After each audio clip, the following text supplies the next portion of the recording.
was Kevin Johnson? Describe for people who never knew him, may have known him as an NFL player, but never knew him. Who was he to you? Gentle giant, a loving father who cared about everyone else. He put everyone before himself.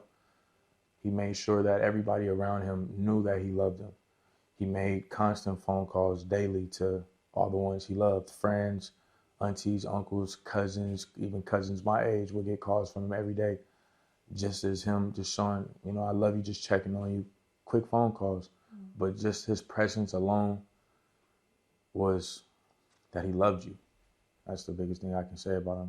He was a loving person. He made you feel like you were loved. All the time. Yeah, what a beautiful thing to have in your memories, right? Exactly. Of course, the world knows him as a former football player. How did you feel having your father be an NFL player? I'm sure you were so proud. Tell us what that was like. That was an amazing feeling, especially as a kid growing up, and you talking to your friends and everybody's talking about their fathers, and then I could throw that in there. My dad played in the league. It was an amazing feeling. I've always looked up to my dad as a hero, and just the fact that he made it to the highest of the highest is it's unbelievable. Absolutely. What led him to leaving the NFL? Just mental issues. I know he was having a lot of problems with stuff, but I wasn't even born yet when he was in the league. By the time I came around, he had made it to the Arena League out in Orlando, me, him, and my mom. And then they separated when I was about 2, 3 years old. So I kind of caught the back end of everything. Yeah.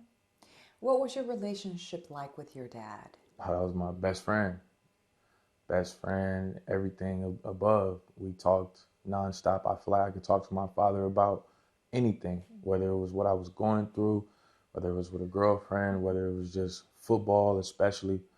And really when I played football, we connected on so many levels just because I knew we had that connection, and he played, so I was all ears all the time. Did you want to follow in his footsteps? At points I did. I loved football myself. I was hurt though. I had a kind of slipped my disc in my back. So after that, I lost the love per se and just wanted to focus on myself. Yeah, absolutely. I read somewhere you were quoted saying that your dad was a constant presence in your life. Most definitely. Every day you got something from him, huh? Phone call. If a day went by and I didn't hear from him, like, oh, what's up? But it would be no longer than 2 days where I didn't hear from him. He would just call. It would be the shortest conversation, just to, what's up, son? You good? Just checking on you. You do what you had to do. You work out. How's my baby? And that would be it. I just wanted to call you and tell you I loved you. When's the last time you heard from your father? I had talked to him a couple of days before he was deceased, probably about maybe that Saturday, Sunday. I just stopped by to go see him, surprised him, just wanted to see his face. He was on my mind. I just had to go see him. It was quick, didn't stay too long. We had some coffee at a coffee shop near that area, and then I was on my way. What'd you talk about? Just life, what's going on, how I'm doing, how I'm trying to get into my careers, and he was asking about my daughter, his granddaughter. Nothing too serious. It was just a wellness check. During your last conversation with your father, did you suspect anything was different, anything was wrong? No, it was just a regular day. Just a regular day, regular conversation with him. Couldn't have imagined what would have taken place next. So 2 days later was when you found out that he had been murdered. About a couple of days, yes. Got the phone call that they suspected it could have been my dad. They didn't know because he wasn't identified, but we all knew, just seeing like the body, and yeah. We're talking about this off camera, Branden. Tell us about how your father was living recently over the past year or two. When did he become homeless? I want to say the past 6 months, really. It was kind of on and off. He would stay at friends or family's houses and just crash at places, but oftentimes he would go to the encampment, but he was never really confined to that encampment.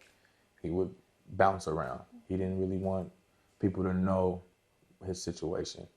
And a lot of people are just now finding out about the situation just because he kept it under wraps. And it was people he talked to every week that had no clue he was living like that because he made it seem like he was okay. Brandon, for folks out there who are, want to know, who want to know exactly, what happened, what led up to this, how did your father become homeless? You said as of a year ago, he was living with his girlfriend in Pasadena. What led him to become homeless? I would just say just mental battles, um, just things that he was dealing with within himself. He wouldn't really express too much, but just those mental battles that he was having and just pain that I know he was feeling and just trying to take care of everything, but not feeling like nothing is going how he wants it to. So I would say that just kind of led him to just doing his own thing. You said you believe he may have suffered from depression. Yes. Tell me about that.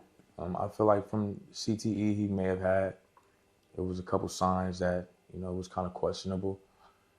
But like I said, he never showed much. Like my dad was a fighter.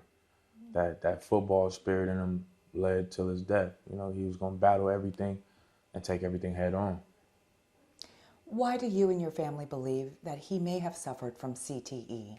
Just from his playing days of those early 90s was real gruesome.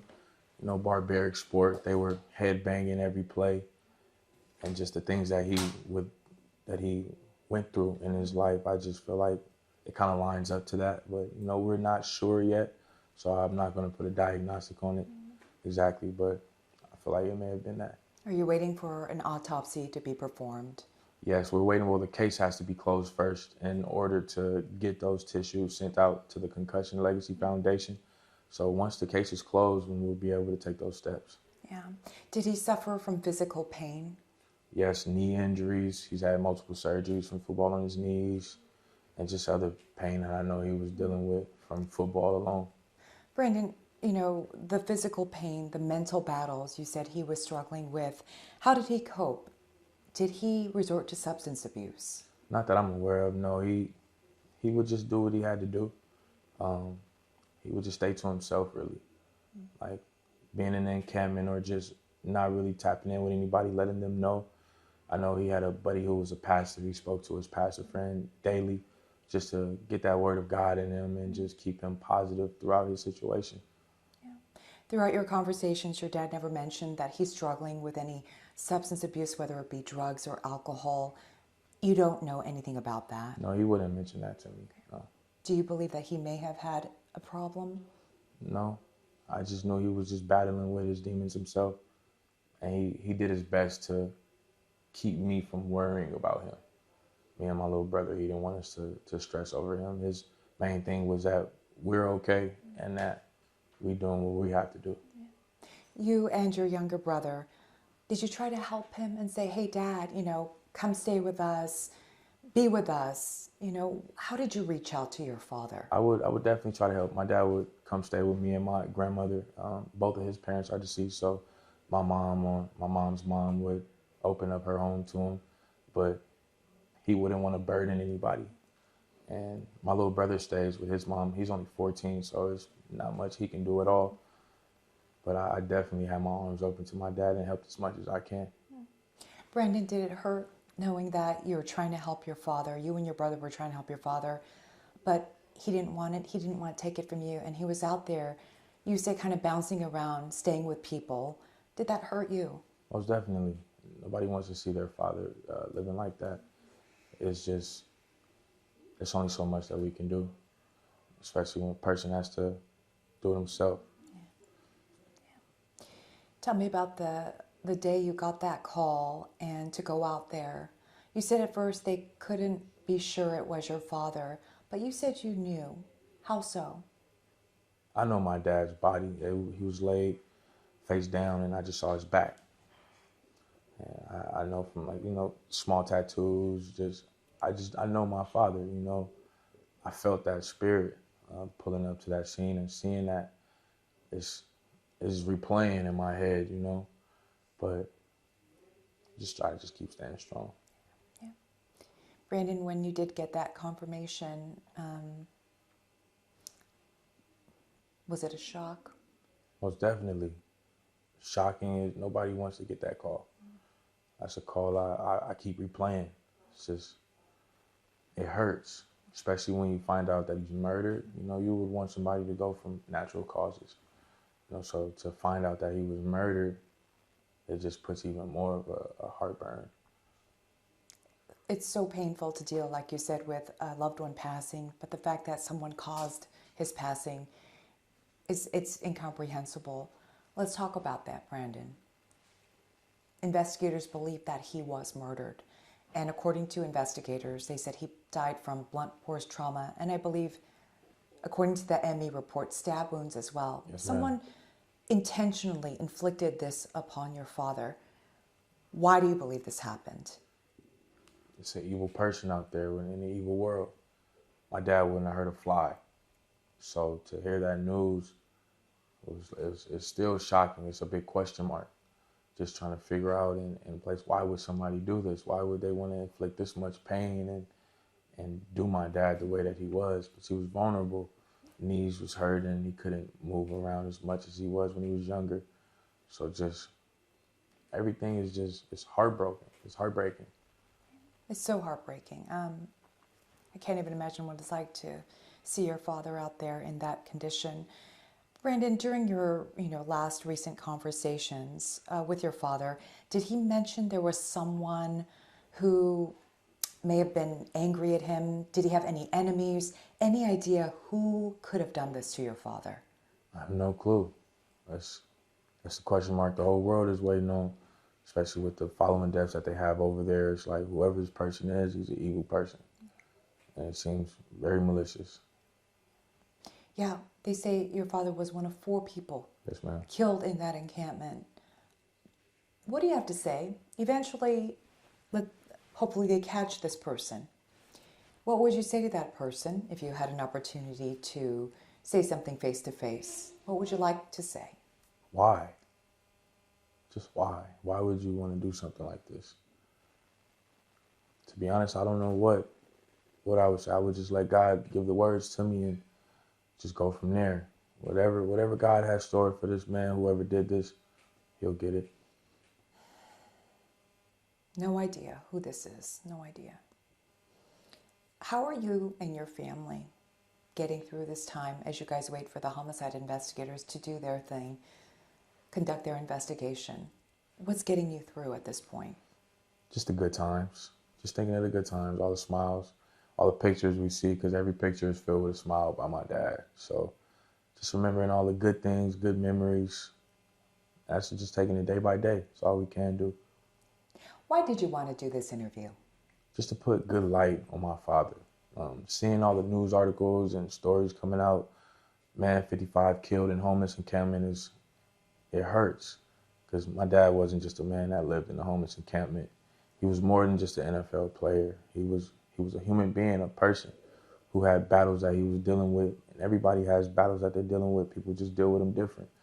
And I just wanted the world to see how much of a loving person my dad was and how much he instilled in me, and just make his name live on. I think you're making him very proud. I appreciate that. Absolutely. If your father was sitting here today, what would you say to him? Man, I love you. I love you.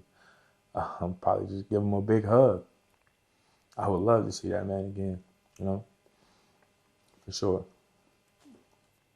What do you think he would say to you? I love you too. I love you too. I'm proud of you. Most definitely. I think he is proud of you. In fact, I know it just by what you tell me and your conversations with your father. Yes, ma'am. Do you remember what the last words were when you spoke to your father? I love you. That was one thing he was going to say. If it wasn't nothing else, he was going to stress how much he loved you. And yeah, that's it. I know as you wait for the investigators to find some answers, you have faith they're gonna find out who and why. I believe so, especially with it being another murder being involved now. I feel like this should shine some light, even more light on the situation, and that this needs to be resolved immediately. They need to get this man off the street. Whoever is doing it, or there's multiple people who knows, they need to be caught. They need to be caught. Incomprehensible. 4 people in the same area. It's unfair. Yeah. It's devastating because there's other families hurting. It's not just me. There's other people out there that have family members maybe going through those things, and they need justice as well. Absolutely. We were talking about football, the game of football earlier, and just the wear and tear, the injuries that players, sustain during the course of a game. You believe your father really paid the price for playing football? For sure. Everything comes with a price. It just, some people have that will and dedication to keep going. And most NFL players, they're in the NFL for a reason. They're elite. And they know how to battle and deal with those things, but they also need help as well. Absolutely. Absolutely. And last thing I want to ask you, you have a 2-year-old child, a 2-year-old daughter, 2-year-old granddaughter he had. I know she's too young, but how will you tell her about your father when she's old enough? Oh, man, that's what he was, a loving person who loved you to the end. Great, loving, loyal, joyful. Just he cared about you. Even when you was a baby, he held you as tight as he can, kissed you whenever he can, fed you whenever he can, just the whole nine, any grandfather would do. So I just want to make sure she sees all the pictures that we have of him and of him and her, so she knows that this was my granddad. Yeah, make her proud. Most definitely. For sure.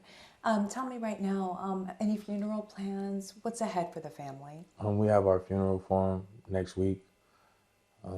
Everything has been lining up how it's supposed to. Just been planning everything. My mom and my grandmother has been an amazing help, just backing me up and helping me talk to all the people we need to talk to get it taken care of. Yeah. So I just want to lay him to rest beautifully and just make sure he gets sent off the right way. Absolutely. Absolutely. And you're confident that whoever is responsible will be caught?